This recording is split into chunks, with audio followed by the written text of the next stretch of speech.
ಅದರನ್ನೇ follow ಮಾಡ್ತೀರಾ. ನೀವೇ ಓನಾಗಿ think ಮಾಡಿ ಯಾವ ಥರ ಬರ್ಬೋದು ಅಂತ ಹೇಳಿದ್ರಿ. ಈ 4 ಪಾಯಿಂಟ್ಸ್ ಅಲ್ಲೂ ನಾವು ಆಸ್ ಅ ಬಿಸ್ನೆಸ್ ಮಾಡೋ ಪರ್ಸನ್ ಆಗಿ ಸ್ಟಾರ್ಟ್ ಮಾಡಿ ನಾವು ಇವಾಗ ಮಾಡ್ತಿದ್ದೀವಿ ಬಿಸ್ನೆಸ್ ಅಂದಾಗ ವಾಟರ್ ಬಿಸ್ನೆಸ್ನು ಟ್ಯಾಕಲ್ ಮಾಡುತ್ತೆ.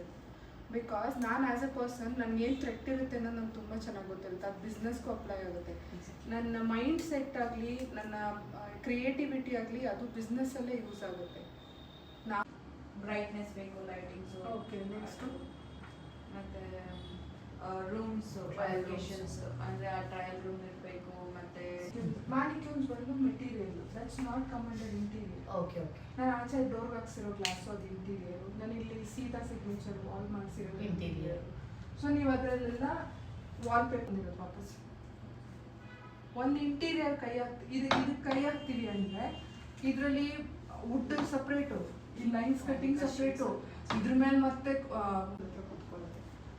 ಅದು ನಾವು ಸೈಡ್ ಇದ್ದದ್ದು ಆಗ್ಲಾ ಕಾಣಿಸ್ಬೋದು, ನಿಮಗೆ ಹಿಪ್ ಪಾರ್ಟ್ ಆಗ್ಲಾ ಕಾಣಿಸ್ಬೋದು, ಕೆಳಗಡೆ ಪಾರ್ಟ್ ಆಗ್ಲಾ ಕಾಣಿಸ್ಬೋದು.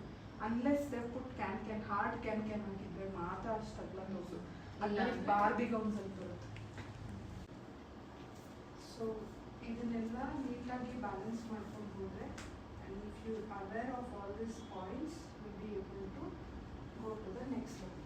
ಇಲ್ಲ ಅಂದರೆ ಕಷ್ಟ ಆಗುತ್ತೆ. ನನಗೇನಂದರೆ ಸ್ವಾಟ್ ಬಗ್ಗೆ ನೀಟಾಗಿ ಏನಾದರೂ ಎಸ್ಸೇ ಥರ ಸ್ಟ್ರೆಂತ್ ಅಂದರೆ ನಿಮ್ಮ ಸ್ಟ್ರೆಂತು ಯಾವ ಥರ, ಅಕಾರ್ಡಿಂಗ್ ಟು ಯು ಏನು ನಿಮ್ಮ ಸ್ಟ್ರೆಂತು, ಆ ಥರ.